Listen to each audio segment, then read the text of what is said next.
I'm going to be drawing a Willow Warbler. As far as possible, I've done my very best to get a picture of a Willow Warbler. It's quite difficult. Warblers are quite similar to each other. The difference between a chiffchaff and a Willow Warbler tends to be the colour of the legs mostly, and this one certainly has brown legs, so I hope it is a Willow Warbler, but I have no 100% way of knowing. Either way, it is a warbler. So I'm just going to map out the shape of this bird. It's quite an unusual shape, so it might be a bit of a challenge for me because I am a little bit rusty. But that's the whole point of me doing this now, because I want to get back some of my confidence with painting birds. Just trying to note the shapes. As I'm looking at this, I notice that this isn't a completely dome shape. It's slightly slanted. If you're not confident with your drawing, or if you'd just rather not draw it and you just want to concentrate on painting it, then I think it's absolutely fine to print them off and trace them, and then you can just purely concentrate on how you apply the paint. If, like me, you're trying to practice your drawing. And I don't necessarily want to always create a very accurate drawing, but I like to know that if I need to, I can do, if you see what I mean. But I don't think it's really important to create photographic accuracy in your drawings. I think the hand of the creator needs to be obvious, and I think the way I draw birds, whilst they're reasonably accurate, is you can probably, I would rather you could tell which one was my painting over somebody else's. Otherwise I might just completely copy somebody else's work. So I think you should allow yourself to just paint the way you paint and draw the way you draw. And celebrate that, because it's like handwriting, it's just your unique way of doing things. I'm slightly off centre here. This isn't a, it's not going to be, I mean, I might frame it, but it's unlikely that I will frame it. These are illustrations from my little ebooks, so I'm not necessarily thinking about composition. And as I say, it's actually slightly over to one side. I would have preferred it to be in the middle. And I could start again, but I don't think I'm going to. I think I'm just going to press on. The position of the eye is really critical with birds. Oh, it feels like it's too far back.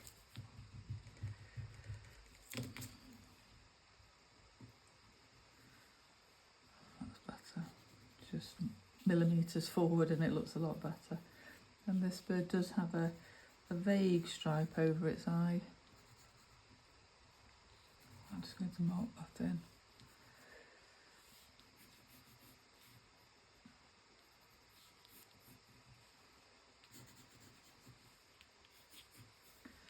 Now the branch comes at a sort of angle like this.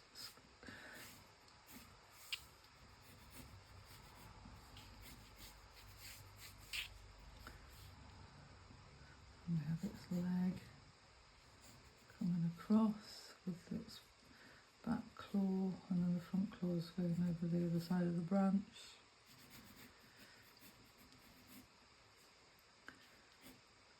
And on this one we have the same, but we can only see the claw, and we can just see the other claw coming out at the bottom, but we can't see any of the leg, and the feathering actually comes over the branch a little bit.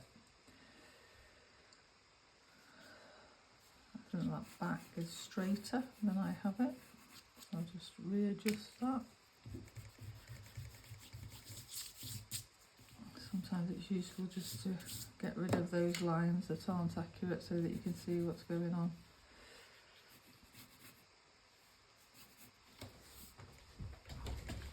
Okay, so I'm really reasonably happy with that. It's not 100% accurate, but I think if I redrew it, I probably would get a different part. Not quite right. So I'm just going to mark in a few of these lovely feathers on its back here, just to give me an idea of where they are. the direction, like with hair on a mammal, the direction of the feathers is really makes the shape of the body.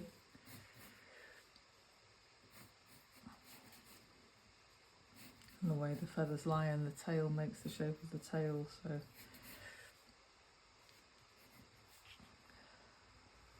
and I see that it comes slightly rounded like that, and then forms the ends of the feather. So there's a slight curve there, and quite a lot of shadowing underneath.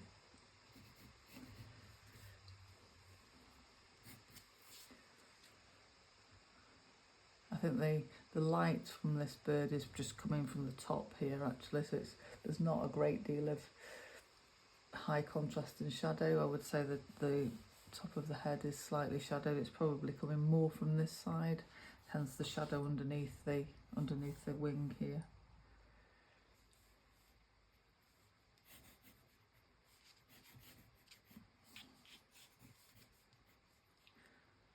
But it's not very high contrast, so it's difficult to say. It's often useful to look at bird anatomy if you're starting to draw birds, because it's interesting to see that this whole, if it was a human foot, this would be all foot. From there to here would be all foot, and then the way the leg actually bends, so you'd have a knee somewhere here maybe, and then the hip is somewhere here. So their anatomy is quite different, and it's quite useful sometimes because you can often see something happening in the feathering, but you're not quite sure what's going on. So this leg probably comes back here and then goes that way, and then comes back like this. But you can't actually see it, but there is a little bit of something going on with the feathers here. So that where that joint is here, there's a little bit of texture in the feathers. So it sometimes is useful to know a little bit of anatomy, just so that you can work out what's going on.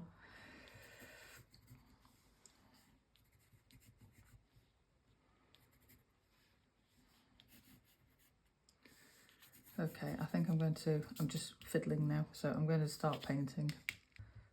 It's got quite a green tinge to it, so I'm starting with some yellow ochre, a little bit of cadmium yellow, just a little bit of green. And I'm just going to do a really light wash to start with. And this area here is lighter, it's not so yellow, so I'm going to probably leave that for the time being. But broadly speaking, the whole of this bird is this sort of greeny yellow colour. I'm using my large brush. This actually is lighter, so I might leave that out for now. So just taking that away, drying the brush and just taking it away with the dry brush. And over the eye is slightly lighter, so I'm just going to leave that out for now.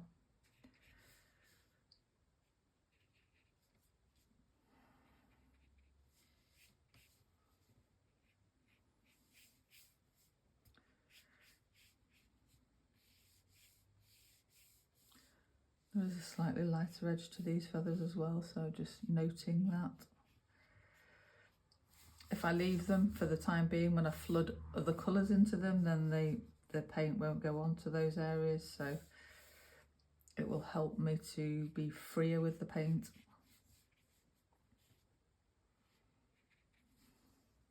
Although the paint isn't that wet, I like to usually use a little bit more water than this. I'm just going to start adding a little bit of burnt umber, adding a little bit of the yellow ochre colour into the burnt umber though, because I don't want it to be too dark. I want there to be layers of tone. So just starting with the feathers here, just adding a little bit of this. The feathers are sort of gradiated, so the edges are a little bit lighter.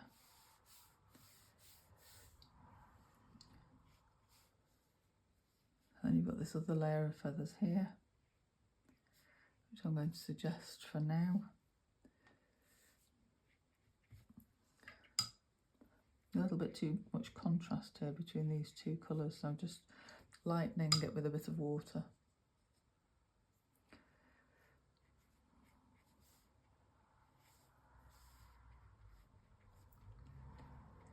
And to create texture, I don't want to cover the whole area again.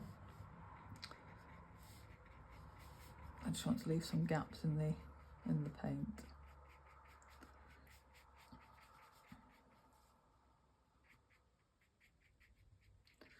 And sort of imagining the feathers as I paint, so I'm going in the direction of the feathers.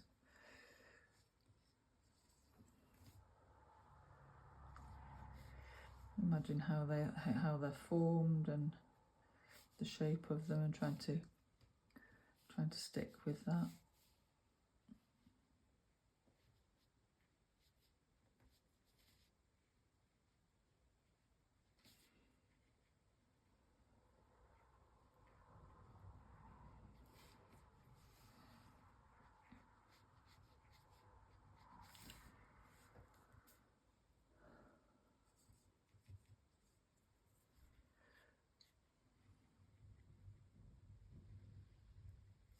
Again, trying to make marks in the directions that the feathers grow, just to give it that little bit of texture. Not painting every feather by any means, but just giving the suggestion of feathers, or the suggestion of the directions that the feathers are growing.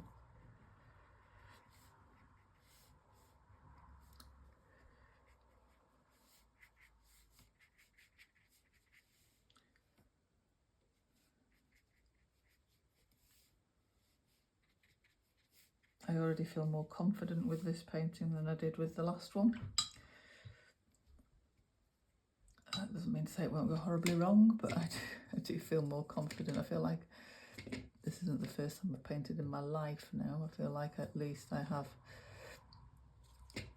a bit more of a feel for the way the paint's going to move around. Again, just a slightly darker line in the middle of these feathers while the paint's still wet.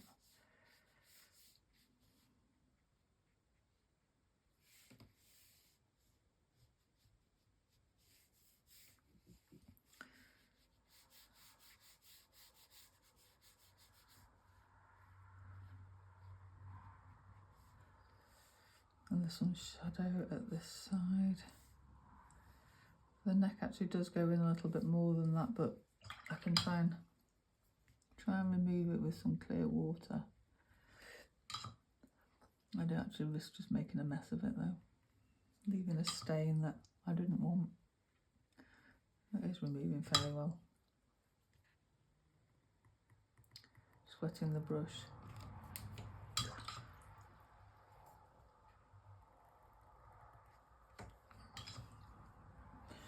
Taking the paint off with the brush, and then there we go. So I've reduced it a little bit. I'm going to have to leave that area to dry now before I go back into it. It's definitely a little bit more green than I've got it. So again, mixing some cadmium yellow, some yellow ochre, a little bit of sap green, I think that is actually.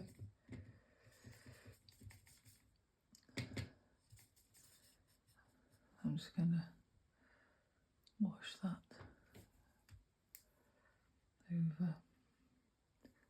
I'm painting from the image that I've provided you with. I'm painting it from my laptop, which I find helpful, but it just keeps switching itself off because I'm not being quick enough. I now think this is a bit too green.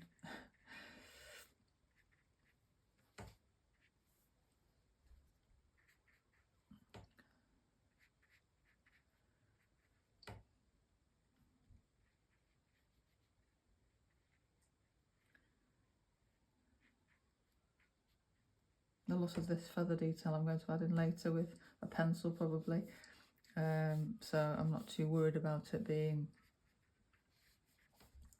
particularly accurate because I know I'm going to add pencil to it later.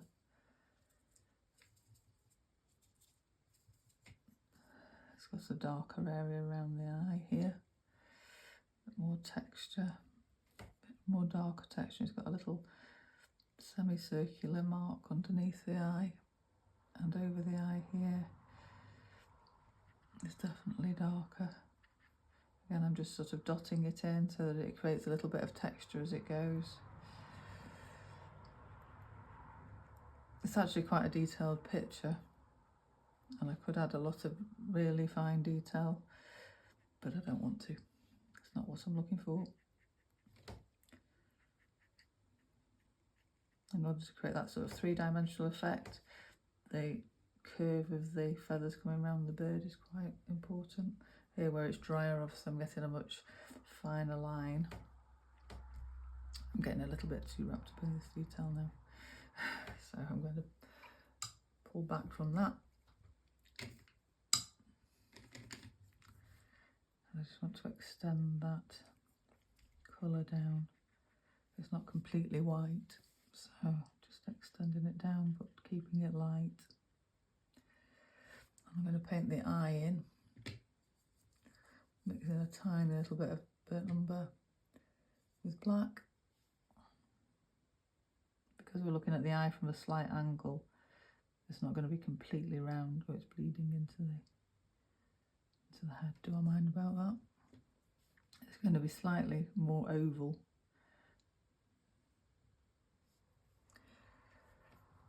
The colour of the eye is bleeding into the rest of the feathers, so I'm just going to stop that with a dry brush.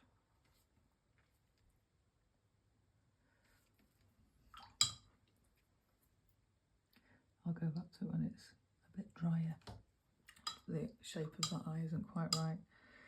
It's more oval that way, so the shape isn't right at the moment, but I can't go back into it just at the moment because the paint's too wet.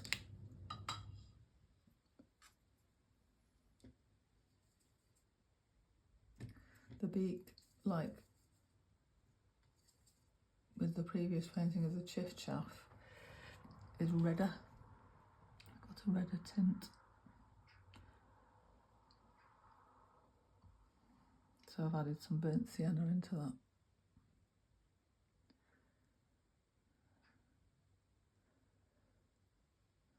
Definitely a lot more warmth when you add burnt sienna, so I'm going to add a bit more of that.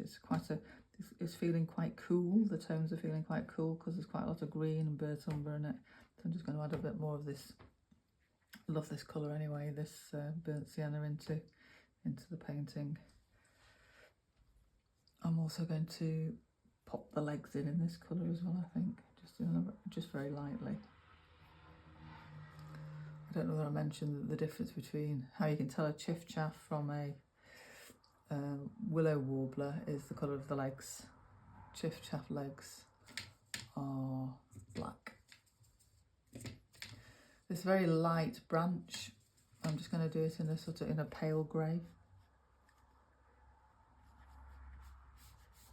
Just suggesting it.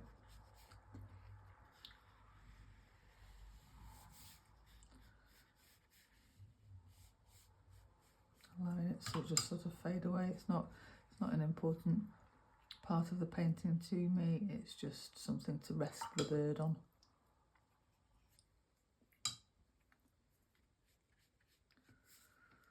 Just adding a little bit more tone to the bottom of the branch, just to give it a little bit of a three-dimensional quality.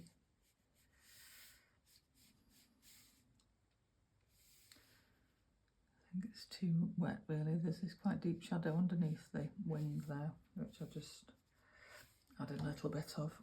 And then I'm going to leave it to dry now and then come back to it, because everything's just mixing together, which I really like the way this area here, if you remember how I dotted it in and it looked quite patchy. Now it's really done its own thing, and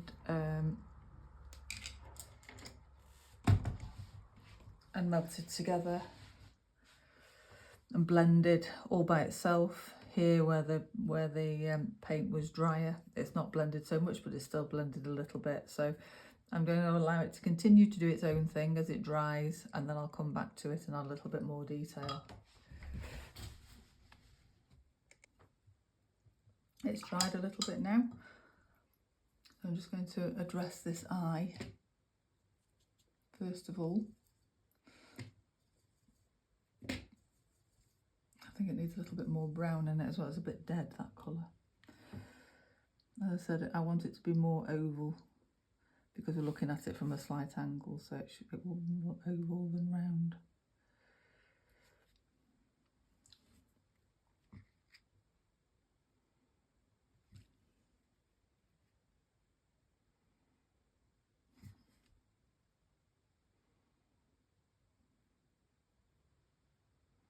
Just using a really light touch with this brush because it's quite a large brush. I'm going to also add in this area of shadow underneath the wing.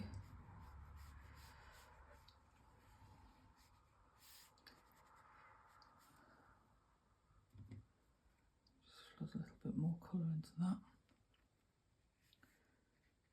And then extend it down. Because it comes down here as well, that shadow area. And under here. Try not to touch the branch with it. And I don't want it to have too much detail, I want it to be nice and shadow-like. This side of the bird is also in shadow.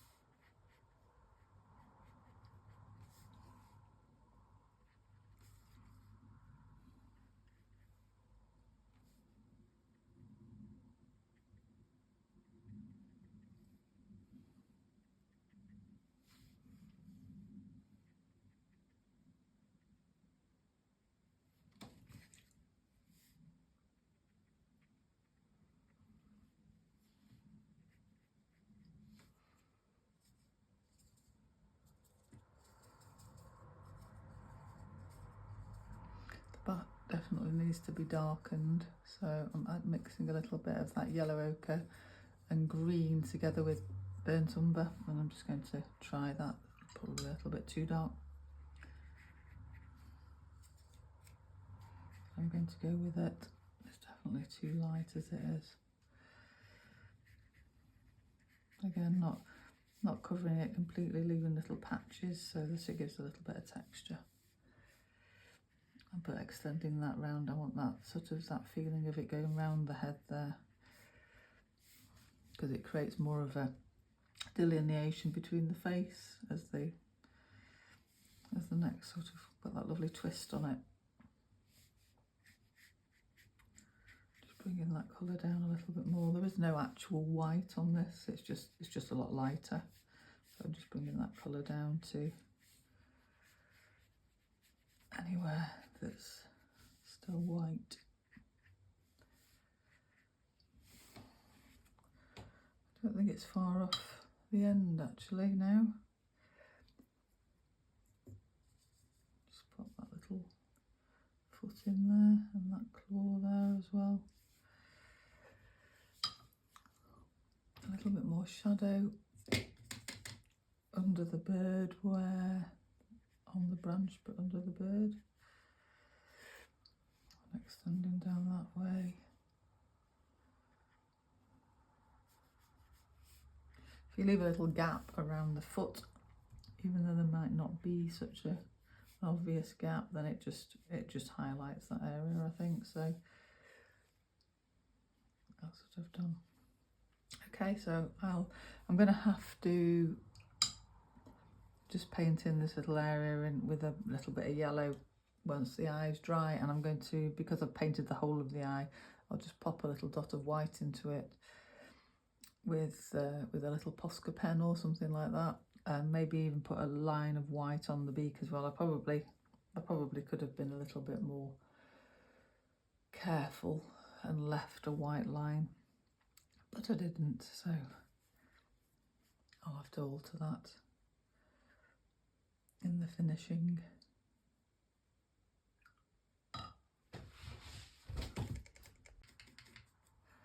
Just some very light colour going in there, a little bit more there, take a bit out. And I think that's pretty much it, really. So I'm just going to do some scribbling over the top.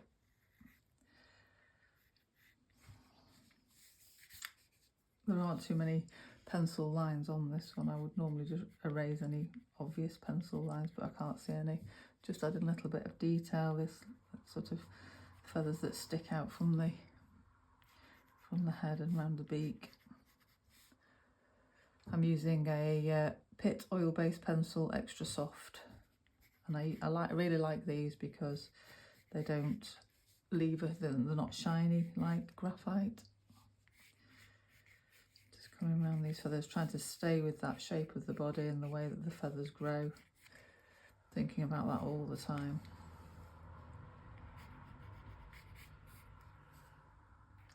I had a lovely Willow Warbler visit this summer, and it sang and sang and sang, and it stayed for the whole summer. I was singing for most of the summer. And they've got quite a mournful song actually. I started to feel a bit sorry for it, thinking it might not have found a mate, but it stayed for the summer, and then I think it's probably gone off on its migration now. I haven't heard it for some time. I also have Chiff Chaff's visit as well.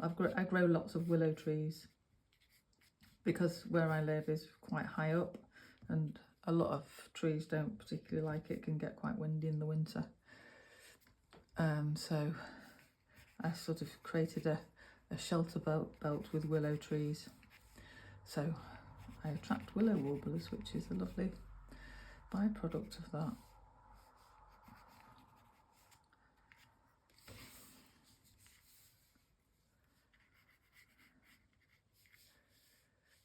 It's just a little bit of a line down the middle of its back there, just very vague, just a little bit of detail around here.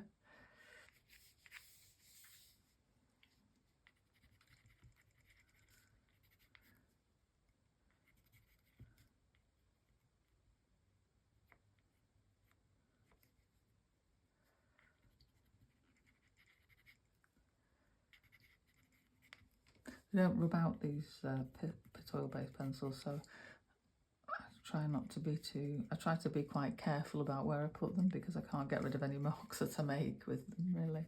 They kind of do rub out, but not very effectively, so just adding a little bit more detail. The feathers are quite obvious at the back there, that feather texture, so I'm just going to add that in with this pencil.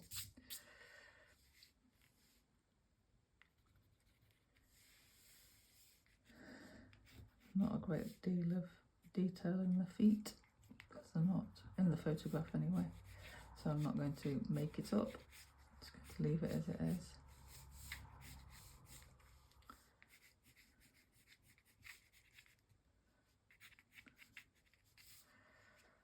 Okay, I'm just going to add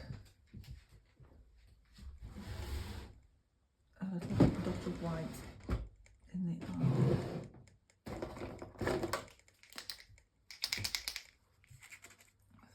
Pen. I might just do that line, like I said, along its beak there.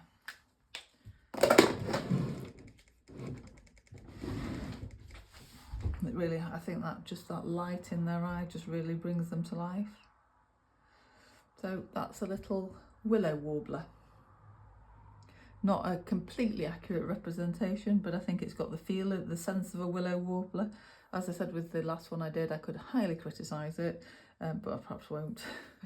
Don't think it does me any good to be too critical. There's something a bit not quite right here. There's something not quite right here, but I'm not sure what it is. So I'm going to leave it, let it be, allow it to be the bird that it's become, and not be too critical. I hope you enjoyed that. I hope you'll subscribe. The next ones I make will probably be for the next newsletter, which will be in October. I'm not sure I'm not 100% decided what I'm going to do for the October newsletter, but hopefully you'll stay with me and then enjoy watching me make some more. If you've got any questions or queries, don't hesitate to ask me. Thank you very much.